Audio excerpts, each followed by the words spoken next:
All right, welcome everybody. I'd like to call the combined special and regular meetings of the trustees of the Tulsa Airports Improvement Trust and members of the Tulsa Airport Authority to order. First item is to approve the minutes of the combined July 13th, 2023 meeting. Have a motion? Second. All in favor, say aye. Aye. Opposed, no. Motion carries. Operating and financial. Yeah, so I have several things to just bring up to date on. I thought this was a fun picture with Sherry and Santa. We did Christmas in July this year with our customers. On July 24th, Santa came and we handed out goodies on the carousels, and it's just kind of a fun way. We always try to think of ways to surprise and delight our customers. And that was something we've never done before. So good job to our marketing team. We received our official awards from Scorecard. Scorecard is a sustainability tool through Sustainable Tulsa that allows us to track our performance amongst our peers in the region. And it looks at everything that we're doing in terms of how we're engaging our team, how we're communicating, how we're looking at renewable resources. And they have maybe 20 different metrics. I have a spreadsheet here that tells what they all are. And it takes quite a while. I mean, it took us about 8 months, I think, to go through all the different sections of the scorecard assessment and complete them. And our environmental compliance coordinator submitted it, and we found out we were awarded the silver designation. So we're a verified silver member of the scorecard program. But we also received the award for the highest scoring new member of the program, which is pretty exciting for us. We got this nice renewable award that we can display in our reception area. Color for the tower. Right? Good point. A lot of earth tone. But you know, this has been something our team has been focused on now for many years. Recycling is one of those areas that we've really focused on, and our customer experience team and building services team has done a great job at increasing the amount of trash that we're diverting to be recycled. And so it's just validation that we're on the right track. I know our operations team already has their eyes set on next year. We want to be a gold level next year. And so kudos to operations, Cole and Cynthia, and the work that they do to help us achieve this recognition. We had a little bit of fun last month with Bring Your Kid to Work Day. More kids participated. You know, our team hosts tours for all different entities throughout the year. And it's just really nice to be able to open the doors for their families to come out and tour the airport and see where their parents work every day.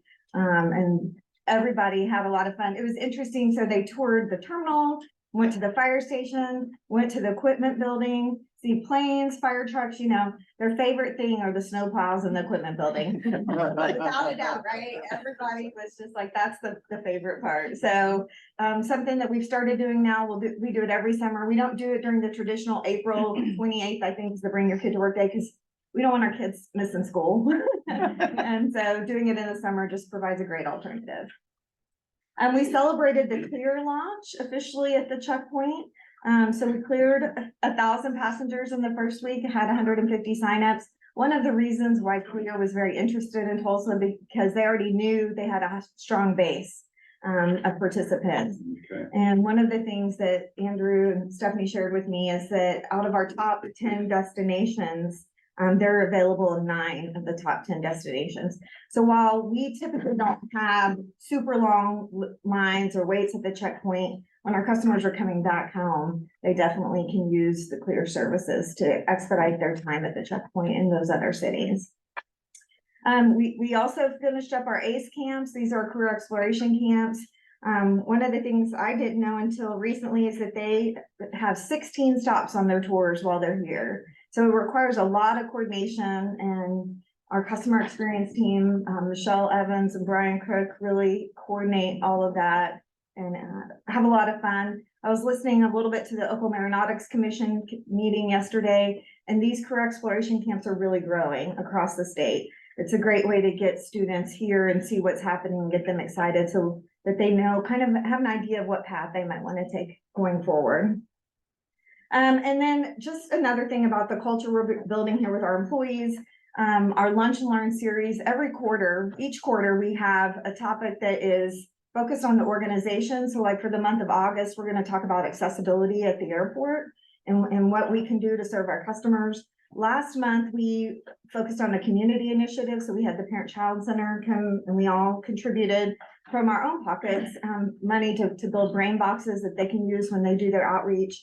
And then the month before that, we always once a quarter have an individual focus. So we had a discussion about certified member or AAE accreditation and how we can develop in the industry to get more knowledge to support our roles here at the airport. So I think all of these different activities kind of layer into what we're driving in terms of making the airport a sticky employer. And you know, once we get the employees here, retention is really important in the environment that we're operating in. And it's a combined effort from our HR team and the marketing team who helps plan a lot of these lunch and learns. And so just continue to focus on our employees. I did want to also just bring you up to date on a few things we talked about last month. So we talked about the RVS trails and we submitted the letter to the FAA, and about, I don't know, a week and a half ago or so, we got the official concurrence with the FAA that they do not object to allowing the trail. So that's a big win. And then I've had a couple conversations with the Aeronautics Commission. The next step is for NCOG to submit to the Aeronautics Commission a request through APA, which is the Airline Pilot and Passenger Protection Act in Oklahoma. And so we'll begin that process. I think given the FAA's concurrence, this should run pretty smoothly. Good. We went out to bid for the FIS. You saw the story probably on Channel 6. But we expect those bids August 31st. That's the plan right now.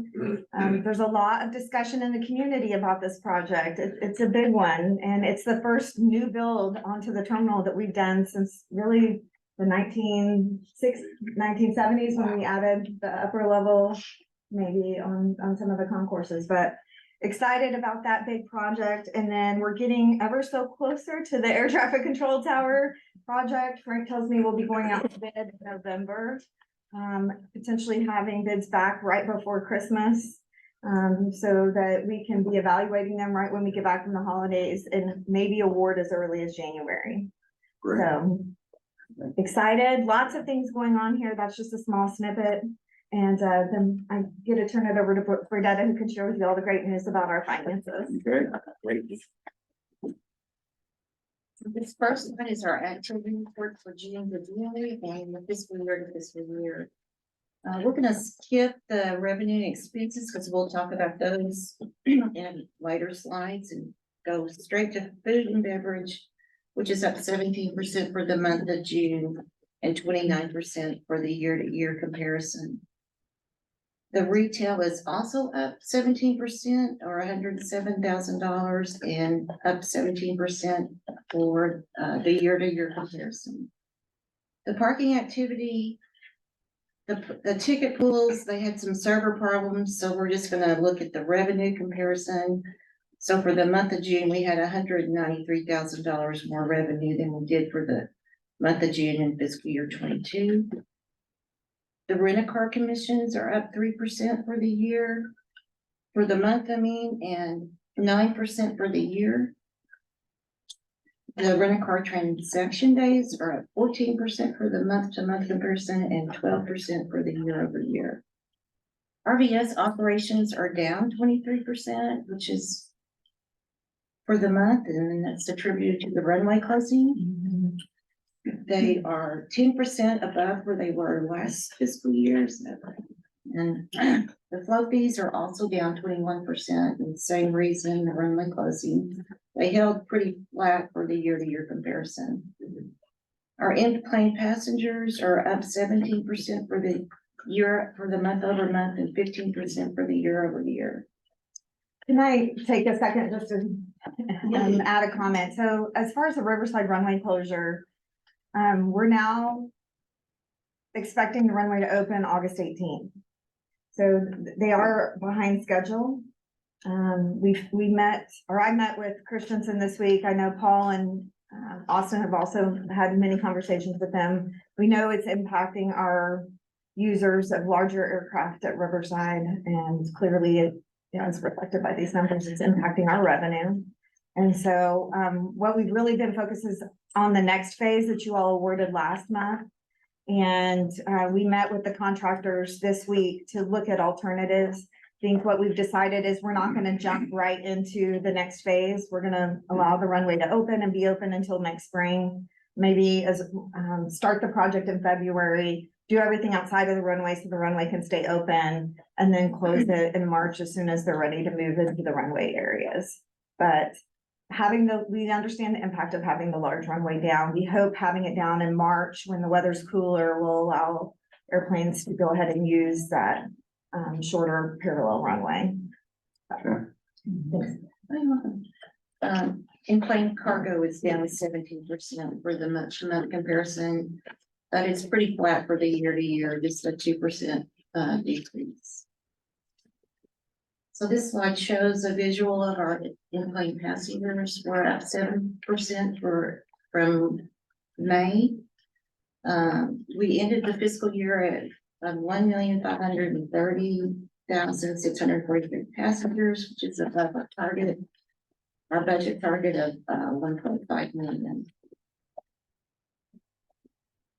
This is our fiscal year revenues comparison. You can see that May and June tend to be the highest months for revenue, followed closely by October and November.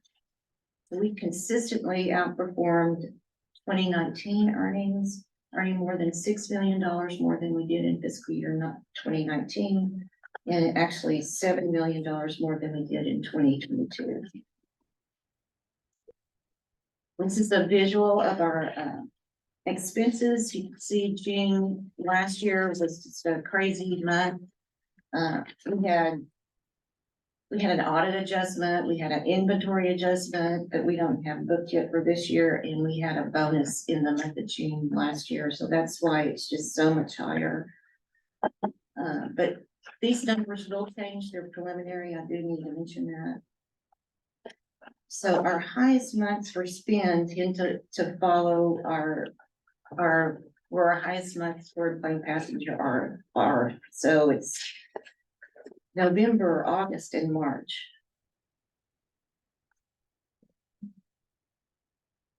This slide compares budget to actual. We're 17% greater for total revenue than we were over the budget number. That's about $7 million.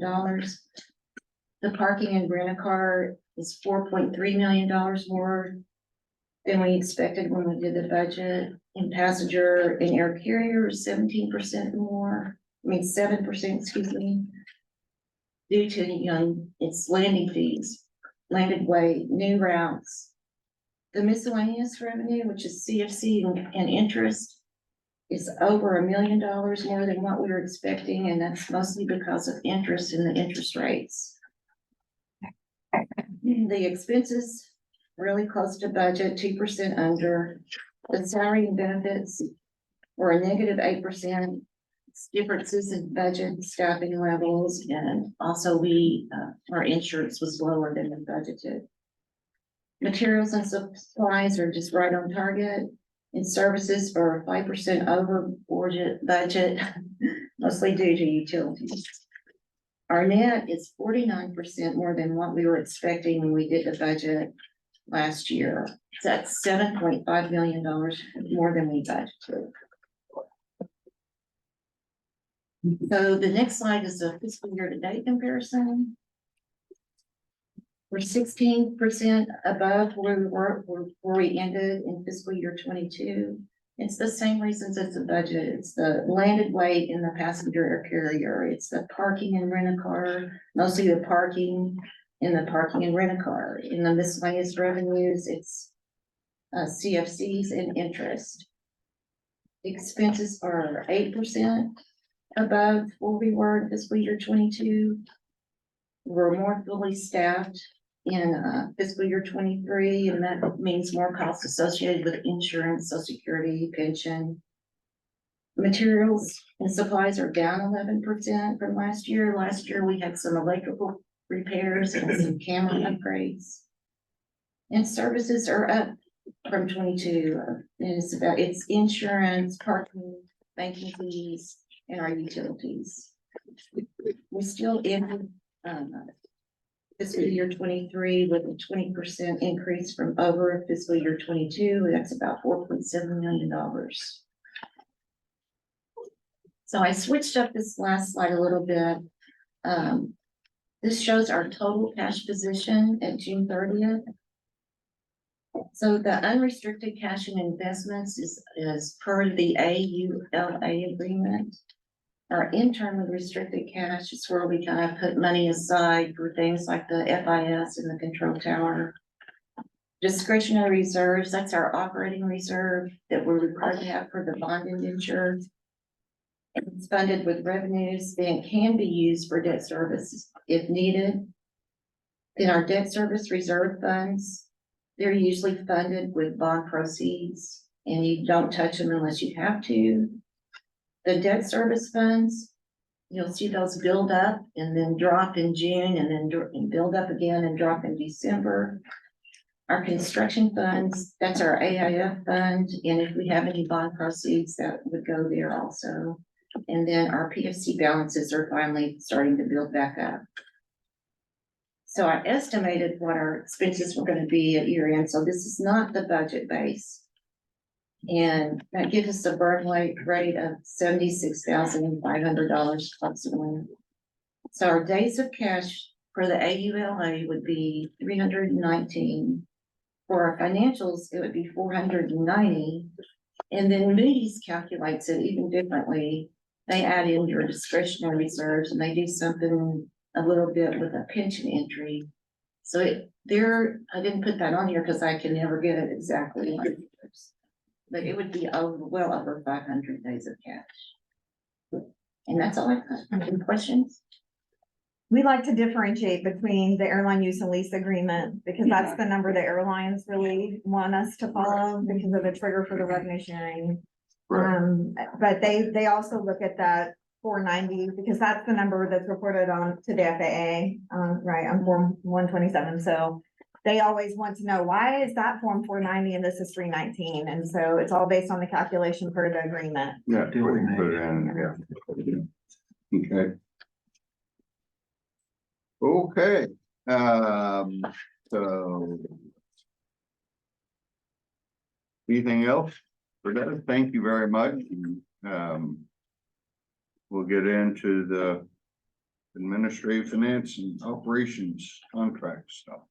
Yeah, so I've invited Stephanie. I think you all know Stephanie. Stephanie Schutzer's our marketing director, Yeah. marketing manager here. And we have embarked on a fun new path for the airport, which we've never done before. And that's the commissioning and installation of a new piece of artwork for the airport.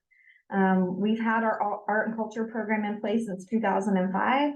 We had a budget of about $10,000 a year to fund performances or special exhibits, but nothing substantial to really make an impact or statement piece. And so in this year's budget, we included a $250,000 line item to support a new public art installation. So Stephanie's going to tell you a little bit about the process, and we have some slides, and then we'll show you what ultimately was selected. Yes. So this has been a project that we've been working on since the beginning of the year, and we've reached out to several different airports around the nation to see what they've included in their RFPs for public art. And we've been working with them. We drafted an RFP, had it go through our cultural advisory group, which is made up of local artists and representatives from local art organizations. And we had the RFP finalized and issued in April 2023. We posted it on a platform called Cafe, which is a national platform for artists to be able to use. And we received over 140 submissions, both nationally and internationally, for this project. We also drafted a selection committee, which was made up of 4 members of the cultural advisory group and myself. to receive input from airport staff. And so from those 140 submissions, we narrowed them down to 75.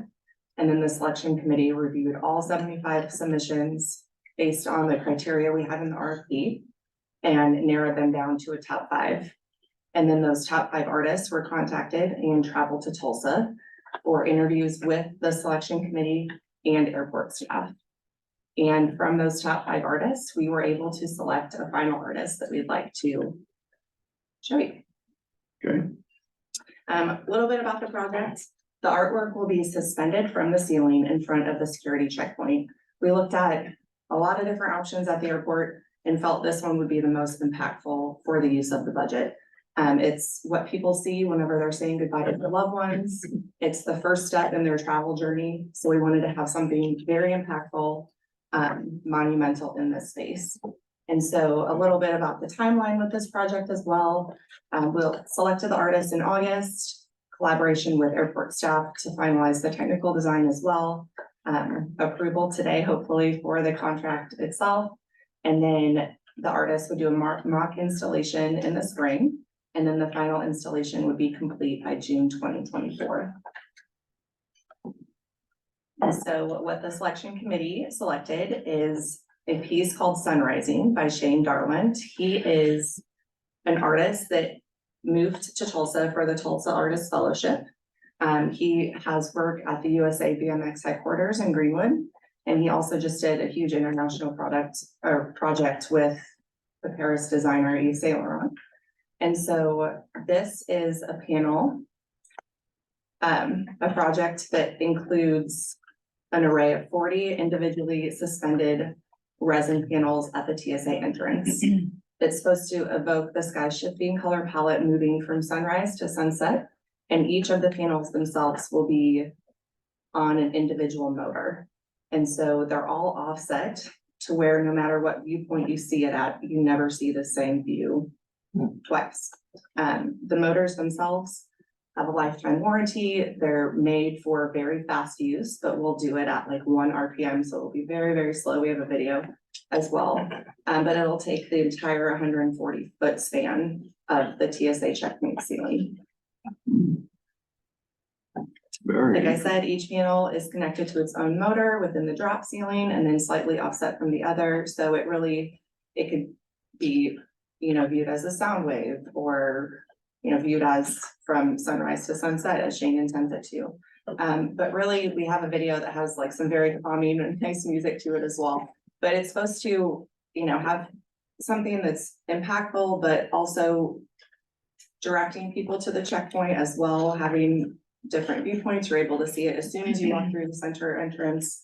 You're able to see it from both meet and greet areas, even down in ticketing. So a lot of different viewpoints, even past security as well. So we're very excited for this project. It was a unanimous decision within the selection committee, which just attributing the time that the selection committee had reviewing 75 submissions, and the top 5 were phenomenal. So it was a really hard decision. But it's a testament to the investment that the airport's making for a great customer experience and a world-class piece of art right here in Tulsa. One of the other things that was his inspiration was the view outside of an airplane window. And so, if you're a window seat fan, then you always take pictures, right, of your view. And so one of the fun things that I like about this is that we can engage with our customers and say, share with us your sunrising photo. And use that on social media as a tool to interact with customers. But we do have a video. Okay. So the panels do have some reflectivity aspects to it as well, to where it will pick up the LED lighting. We have such great natural light in that space from the skylight in the center, and then also the windows past security with the large wall windows we have there. So it'll pick up a lot of different points of light.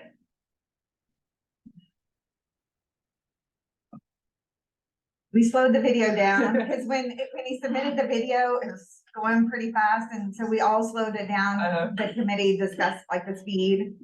And so I don't know that we want to watch 2.5 minutes worth of this video, but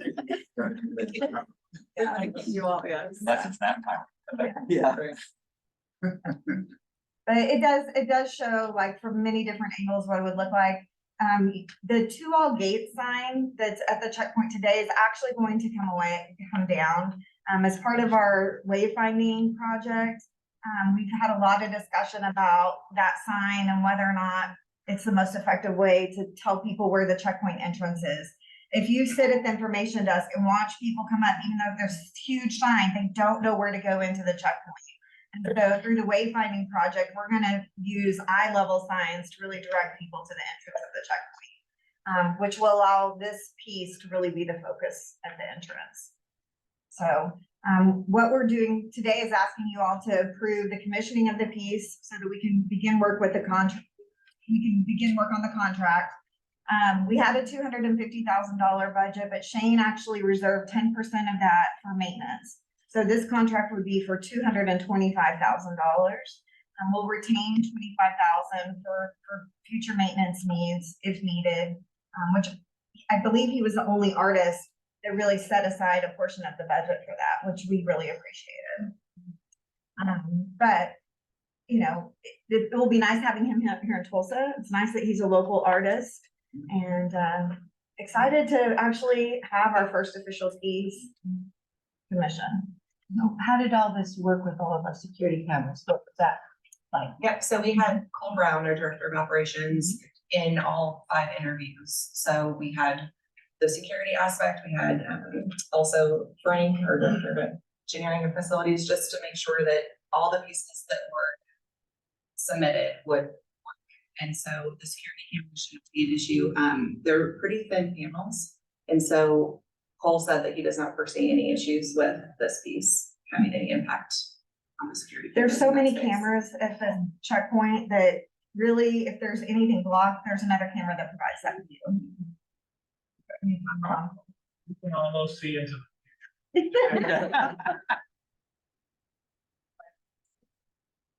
As part of the video, just piece as well. We just thought that this piece really evoked a lot of, everyone would enjoy this. As well, so. Constantly changing. Yes. Yeah. So is that about the speed it will? Yes, Okay. that's why we slowed it down, because his speed was, he's like, it's about a quarter slower than what he submitted, so. Without the music. Without the music, yeah. Oh, We're not gonna have that spot? Well, we even talked about having a QR code that would take you to a playlist with the local music. Mhm. So there's a lot of nice tie-ins, I think.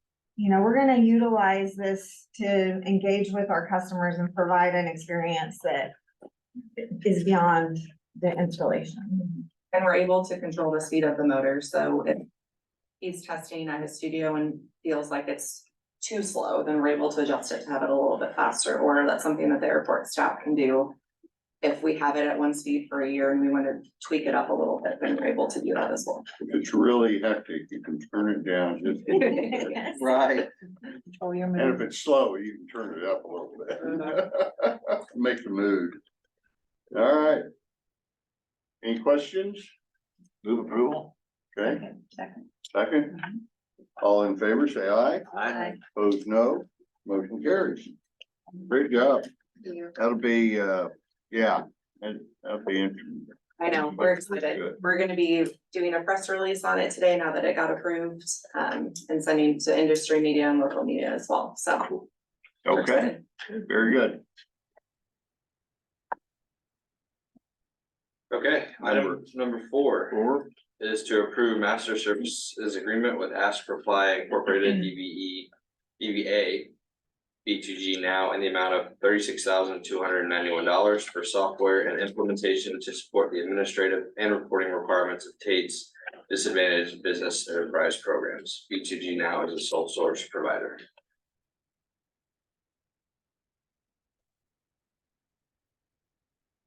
okay, Could you tell us just a little bit about? Yeah, sure. So the software will allow our DB coordinator, Sandra Sharon, to be able to not only do outreach to different DB providers on different projects, but it'll also allow us to track payments, goal setting, all that kind of coordination that goes into our DBE program at the airport. So remind us how DBE plays into all of our contracts and so on. So the DBE program plays into all of our AIP funded projects, only federally funded projects. There's a DBE goal that is set. And so this will allow us to not only track, but also do outreach, to make sure that we're hitting all those goal, and requirements as, the FAA places.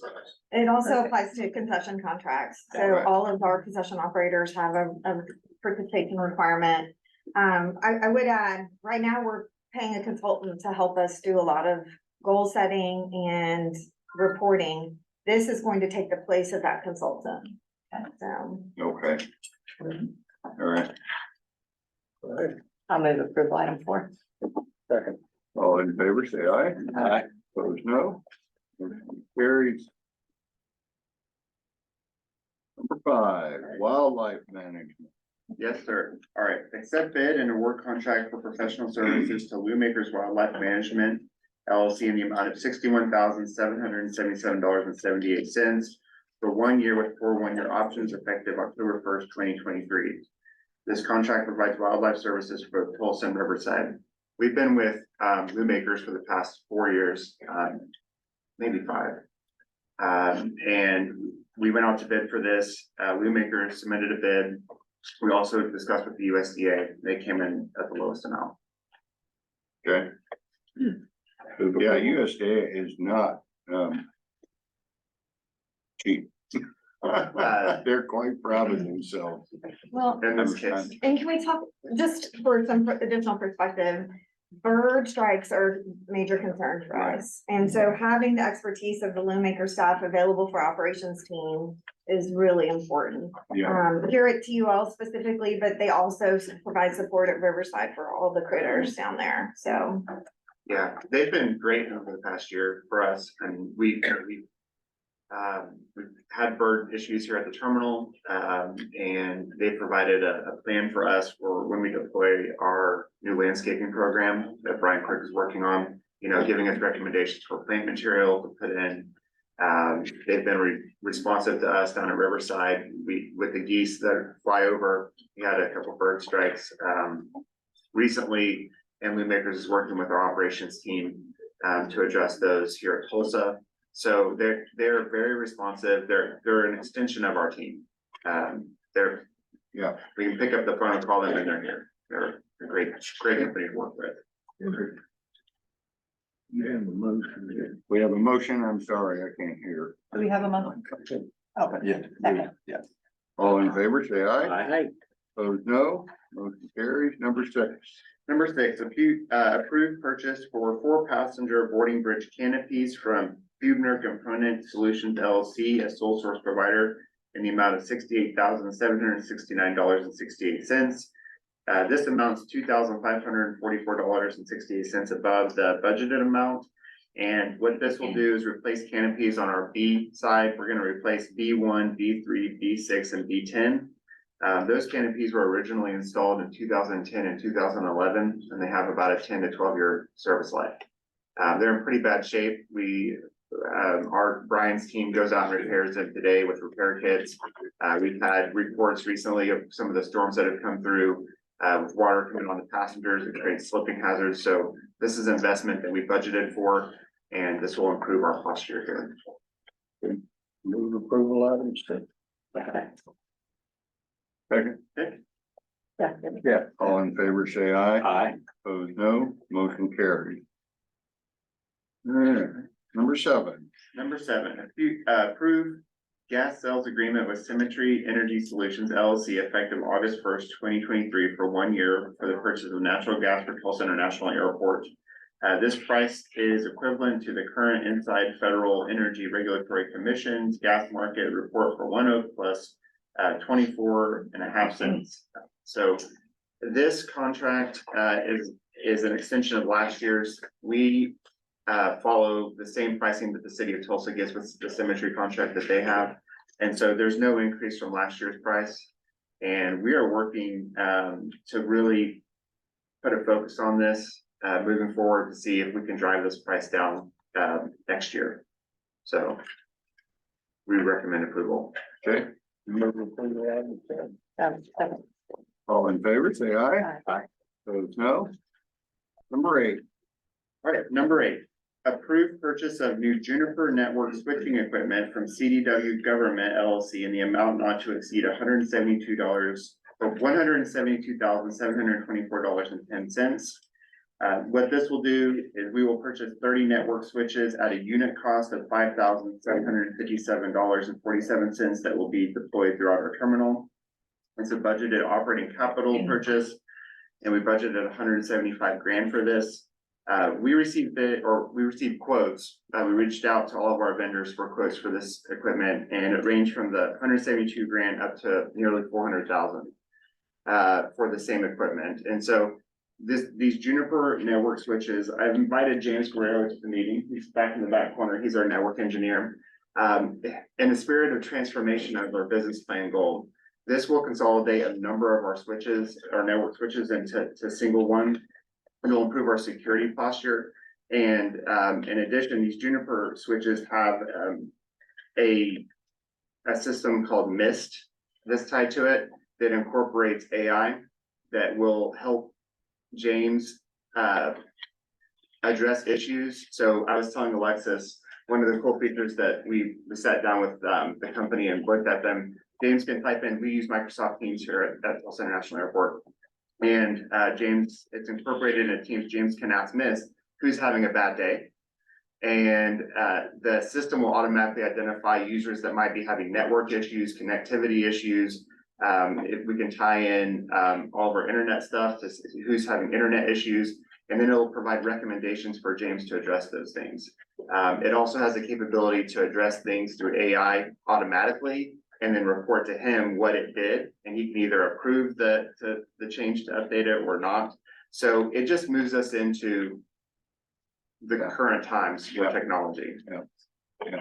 okay, And I would say that this is a little different from our purchasing policy. Traditionally, if it's over $50,000 for a purchase, we go out to RFP. But given these are unit costs and there are only certain providers that can provide these switches, we did quotes. And so it is a little bit of a deviation from our purchasing policy, and I wanted to make sure you guys were aware so do of we that. need a motion to approve the deviation, or are we good there? No, you're good. Okay. Move approval. Second? Oh, I'm sorry, I've got a here, I can't We need hear to be it louder. right now. Second. All right, all in favor, say aye. Aye. Those no, motion carried.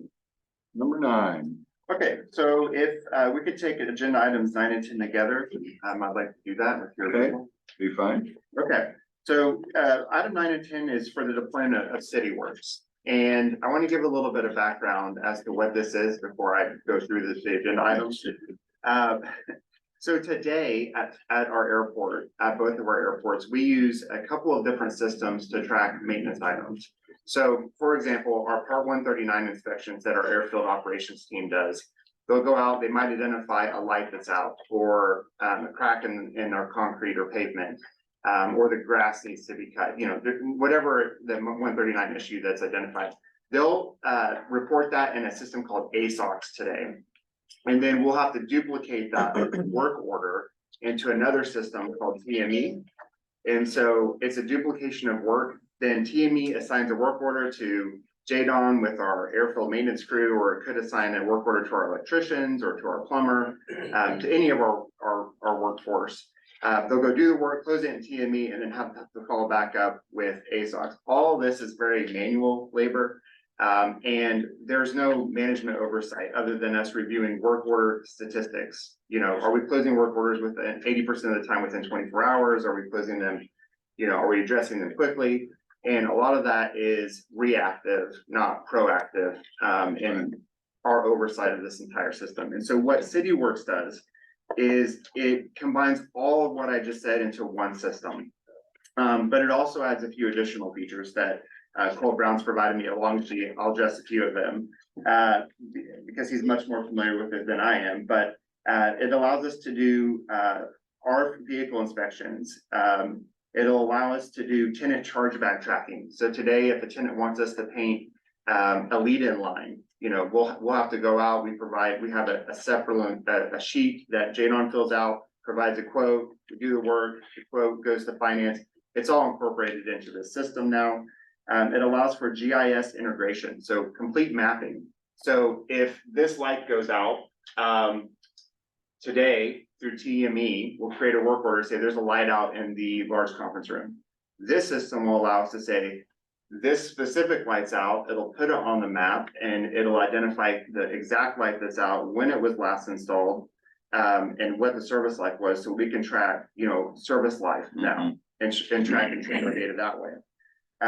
It also, this is a big one for our fleet maintenance. Today, we have, our fleet maintenance manager does an inventory asset management replacement study every year, and it's a binder that thick, and it's all paper based. And so what this will do is incorporate it all into digital format, and it'll tell us when we should replace vehicles, what the status of it is.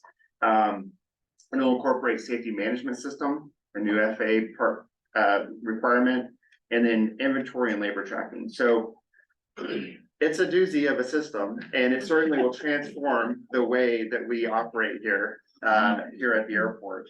And so for item 9, I'll go ahead and read this now. It's approve the purchase of Premium CityWorks Enterprise License and Service Support Agreement with Azteca Systems LLC, CityWorks, a sole source provider, in the amount of $85,000 for 1 year with 2 1-year renewals. And then there's a price increase with the 1-year license. The first year is $85,000, year 2 license is $105,000, and year 3 is $125,000. And so that's the first part. Item 10 is for the selection and approval of award contract for professional consulting services to Wolford in the amount of $100,000 to implement CityWorks. What Wolford will do is come in and have a fast implementation phase. Alexis asked in a leadership team meeting a couple of weeks ago and asked Cole, when do you expect CityWorks to be fully operational? She threw out December, January. Cole said October. I was like, Cole, take her up on the December, January timeframe. So, but we fully expect the system to be deployed within a 6 to 8 week timeframe. They already are asking us for data. They were going to take our current data from both systems, TME and ASOX, and incorporate it in. So we have all the historical, and then they will also build the data, the dashboards. So Alexis or I or any of our management team will be able to go into the system and look at the dashboards and see what's going on today at Tulsa, what's going on today at Riverside. We'll have a finger on the pulse of the operation, more so than we ever have before. Yeah. And so that's what Worldport will do for us. And it'll help you all manage. I mean, it's, Good management. Yeah. yeah, no, I think it's great. Yeah. Why does this increase so much first, second, and third year? So I would just like to address that a little bit. When we first started talking with CityWorks, they gave us a number and we said, nope, it's too high. We can't do it. And Cole went back and negotiated a much lower price than what they originally threw out. And so this price, the 85,000, is, I want to say 50,000 below what they originally quoted us. And so what they're doing with each of these additional years is just getting us back to the market rate. They just really wanted to get Tulsa plugged in as a customer. And so kudos to Cole for helping us get a reduced rate for the first year.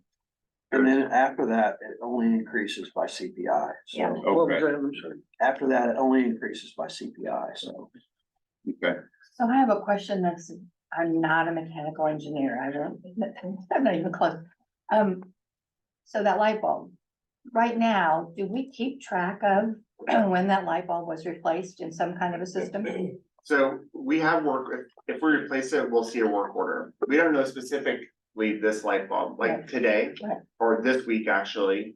On our A concourse, we were replacing every light bulb out there because you may have noticed flickering on the A side. Through the investigation and reports we worked with PSO, we decided to replace all of them. And if this was 5 years ago, we would replace them with a work order, but we wouldn't know if we had to replace another light, we would just replace the light and not necessarily check that specific light bulb. So So now what this allows us to do is to say, hey, this light bulb was installed on August 9th, 2023. And it was installed in this location at this circuit. And so it's just, it drills down a little bit more than just a generality of, hey, we replaced the light bulb and we have to go back and look. That's pretty impressive. Yeah, and especially because the fixtures with LED fixtures, you're replacing the entire fixture, Mhm. you know, and so that's what gets a little costly. So being able to track the actual timeline, I think is gonna be helpful, and then go back to the manufacturer if we can.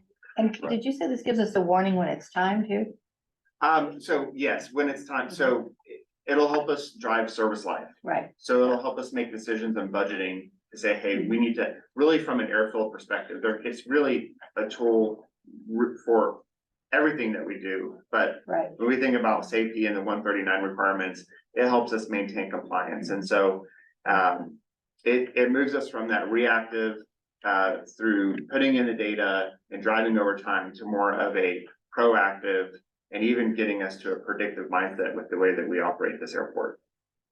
Thanks. Move approval of the doozy. 9 and 10, 9 and 10. Second. all in favor, say aye. Aye. Opposed, no. Motion carries. Engineering capital improvement contracts. Before I start with item 11, I want to apologize, Alexis, I was wrong for some reason when you were talking about the FIS. I don't know why I was thinking about the bank claim areas, those were in the 70s. The last project we did out here that expanded the footprint of the terminal building was a connector boulevard. Why I didn't remember that, I don't know, that was in 2001 when we started that project, so.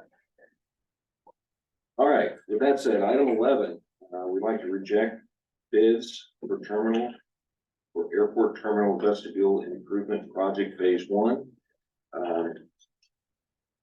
Bidding documents will be repackaged and we will go out to bid again. The bids that came in, we had one bid that was good, the second bid, excuse me, was non-responsive, and the prices were skyrocketed over engineer's estimate. So we're gonna look at them, we're gonna find out why there's such a huge difference, make modifications if needed, and repackage it and rebid. Okay. Management recommend approval of item 11. So, well, what I'm saying now, we're going to accept the rejection. Yeah, move approval. Move approval of that rejection, Second. yes. All in favor, say aye. Aye. Opposed, no. It wasn't a doozy. Motion carries. Yeah. Number 12, Item 12 is accept selection and approve award of contract for construction observation services, Cohen Associates Incorporated, in the amount not to exceed $141,235 and contingent upon FAA grant funding for the terminal entrance roadway pavement rehabilitation project. Kind of as a reminder, we selected Cohen Associates in January of 2022 to do the design of the entrance roadway project and also the construction observation. Now that the project is bid, we asked the Cohen Associates for a fee for the observation, and that's what this is. Okay. Management recommend approval of item 12. Move Question? approval item 12. Second. all in favor, say aye. Aye. Opposed, no. Motion carries.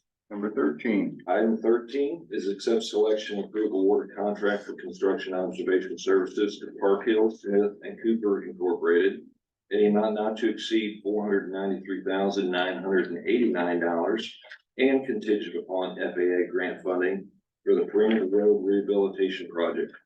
Again, the same situation, we selected Park Hill, Smith and Cooper in June of 2021 for both design and construction observation. Management recommends approval of item 13. You happen to know what the total cost of the project is and what percentage that represents? The total cost of the perimeter road, bid price of the perimeter road was $5 million, roughly $900,000. This is about 8.3% of total construction cost.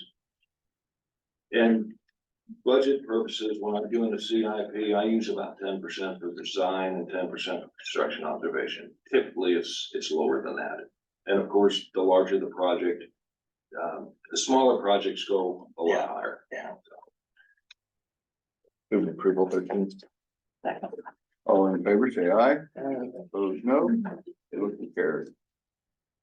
14. Item 14, accept selection and approve award of contract for construction observation services to Olson Incorporated in the amount not to exceed $271,200 and contingent upon FAA grant funding for the taxiway connectors to runway 19 right, 1 left, phase 2 project.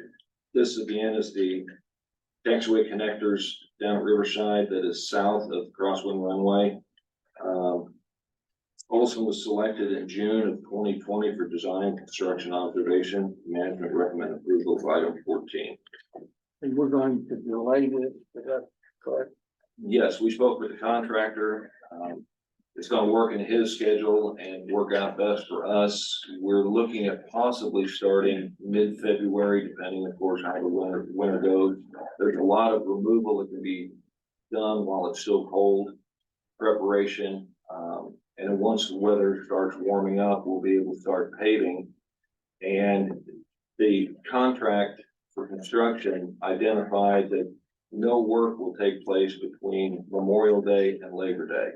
So they will complete their portion of the work by Memorial Day, and if they need to, they'll pick up after Labor Day to complete the project. Okay.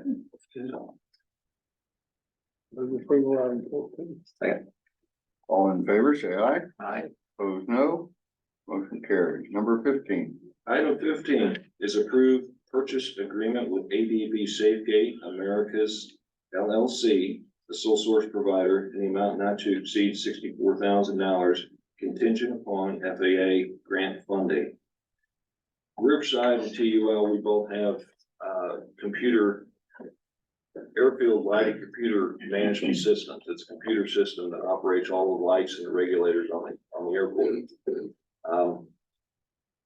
In the tower, we have a touch screen, so basically the controllers can touch anything on the airport and bring the lights up or down. And that has a graphic of what is actually in the field. So when we relocate or demo portions of the pavement, in this case, the taxi lanes connecting to the one kind of right, ADB has to go in there and modify that graphic to reflect what has taken place in the field. This project is also going to add monitoring to our circuit so we can identify the integrity of the cabling as it progresses and ages. We're also going to provide control for the beacon. Right now, that is not on the airfield lighting computer control system.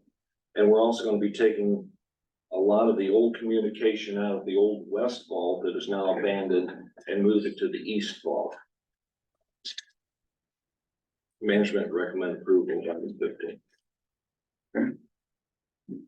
Move approval item 13. Second. All in favor, say aye. Mary motion and Jeff second. Yeah. Any opposed? Motion carries. Concession agreement. Yes, so item number 16 is to approve the concession agreement with Prepango LLC for automated retail concessions effective October 1st, 2023. So we went out to RFP for a new automated concessions throughout the airport. So we'll have new automated vending, both pre and post security, as well as now down by our mother's room, they'll have a vending machine that'll have diapers, wipes, pet supplies, and all that good stuff as well. We recommend approval of 16. Move approval. Second. All in favor, say aye. Opposed, no. Motion carries. 17. Item 17 is to approve amendment number 1 to the concessions sublease and license agreement with All Clear LLC to increase square footage effective August 1st, 2023. This is for the Clear security checkpoint. Once it was installed, the footprint's just a little bit bigger, so it's now encompassing the larger footprint. Okay. Move approval item 18. Second. All in favor, say aye. Opposed, no. Motion carries. Item number 18 is to approve consent agreement among TAIT, TOL Hospitality LLC, and Security Bank acknowledging a second collateral assignment of sublease agreement and estoppel for financing of construction of Home 2 Suites Hotel. Move approval. Okay. All in favor, say aye. Aye. Opposed, no. Motion carries. Related to that, we met with Pete and Tina Patel last week and they provided an update on the hotel opening. It's looking like October, early October right Great, now, moving on. so. Okay, good. All right, 19. Item 19 is to approve non-signatory cargo carrier license agreement with DHL Network Operations Incorporated effective September 1st, 2023. Move approval. Second. All in favor, say aye. Aye. Opposed, no. Motion carried. I'm just curious, I know they're cargo carrier. Why are they a non-signatory? Some of them are signatory and some Yeah. are not. I mean, DHL's a big It's because company. they don't lease. They don't any have space. any lease space. Right, so and they just that- fly their airplanes in and out, They just use the tarmac. They come in, right, unload. and they truck it offsite. Okay. I'm just kind of curious. Yeah. Are there better rates if Yeah, non-signatory versus signatory? no, non-sigs are higher, Well, higher that's what I was thinking. landing fees, Yeah. yes. But to get the signatory rate, we have a minimum requirement of square footage that must be Okay. leased, and All so right. they found that offsite. You know, Okay. eventually we'd like to bring them on site, but Yeah, for now, for Okay. the past couple of just, years. I've always kind of curious. I mean, we do this every year and I just kind of curious why they're non-signatory, but, okay, that makes sense. All right. Item number 20 is to approve the peer-to-peer car sharing concessions agreement with and permit with Turo Incorporated effective September 1st, 2023. Move approval. I was like, Second. All in favor, say aye. Aye. Opposed, no. Let me Motion ask a carried. question. What does this company do? So Peer to Turo, peer is one person owns a car and they rent it out to somebody Private else. rental. correct. Private rental. So does this just coordinate that? Is that? Yeah, and we also get a concessions fee from that as well, from each rental, as well as they park the cars in the garage. So we also get the parking ticket fee from the cars that are parked there as well. It basically establishes the ground rules for their operation at the airport. And so, you know, many airports, Turo has been operating at airports for a long time. And the rental cars were really objecting the loudest to that operation because they felt like it was an unfair advantage. But by having a formal agreement in place, it levels the playing field. And so they pay for parking versus, you know, the rental cars who lease space from us. And then we receive 10% of their revenues as well, so. There's also a statute that says they are not a rental car. Yeah, they went to the state legislature and got that passed a couple of years ago. And, you know, our concern was that they would not voluntarily enter into agreement with us, but they've been very easy to work with and we've not had any issues, so.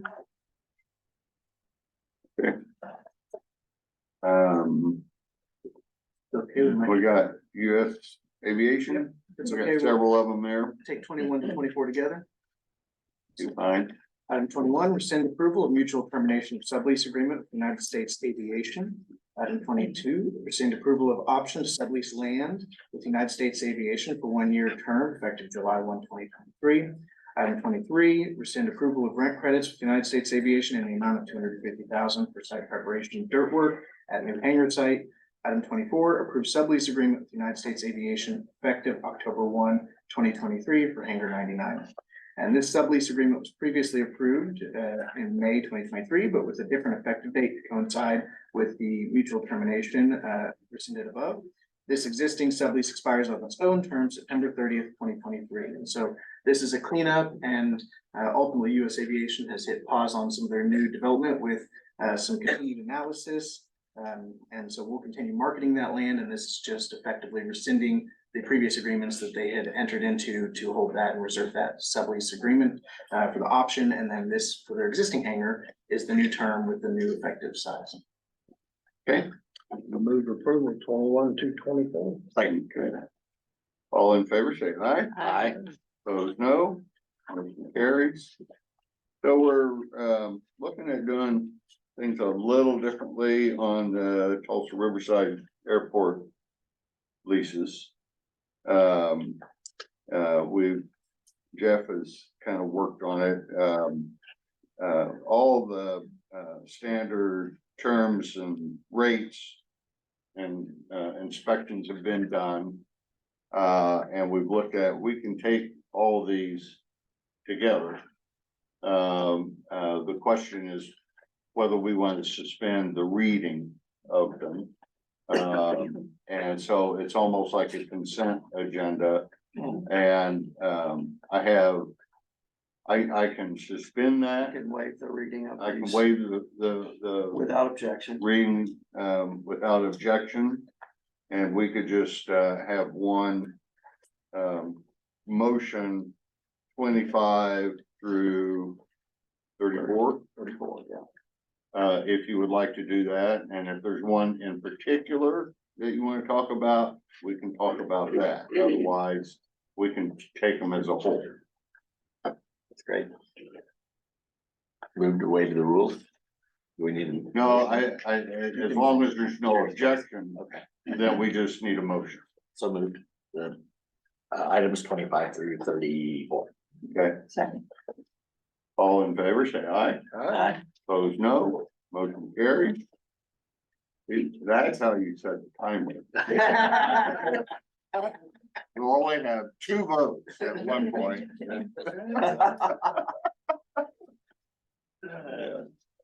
We also need to adjourn the meeting. All right. Oh, yeah. The important. Move to. All in favor, say aye. Aye. Opposed, no. Motion carried. Thanks, everybody. We'll do something on that.